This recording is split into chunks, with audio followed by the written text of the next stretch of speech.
Welcome to Imran.Family Kitchen. In today's video, I'm going to show you how to make strawberry blueberry milkshake. So let's move on to the recipe now. So let's begin by adding in 1 cup full of strawberries into the blender. We are using frozen strawberries to do this. And then you want like 1/3 of a cup of frozen blueberries. You add that in.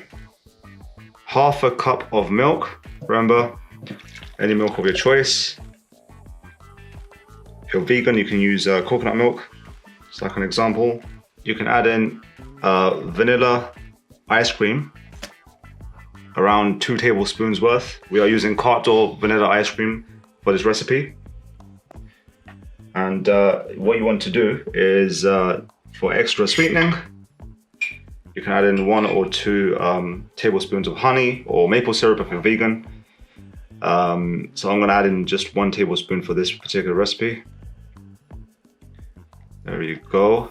Now it's time just to close this, and then we'll give this a quick blend.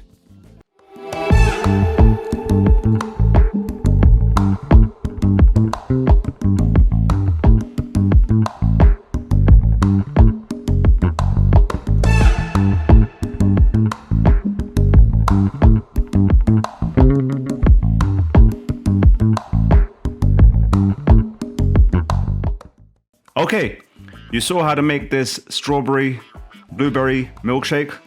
Very simple to make. Let me give it a taste. I haven't done tasting for a while, so looks wonderful. It's quite thick the way it comes out, like a sorbet. Bismillahir-Rahmanir-Rahim.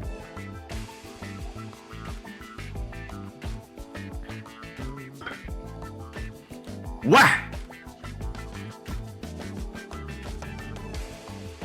Marvelous.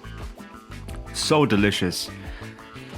You know, sometimes you go out and you want to actually have a drink like this, and it costs, I won't say it's cheap, but it's kind of like on the pricey side. And you can make this from the comfort of your own home, not having to spend much money, and it's absolutely fresh and it's absolutely easy. So it's a no-brainer. Go ahead and make this. You can view my strawberry lassi recipe over here. You can view my kiwi mojito recipe over here, and more beverages in the playlist over here. With that said, catch you in the next one.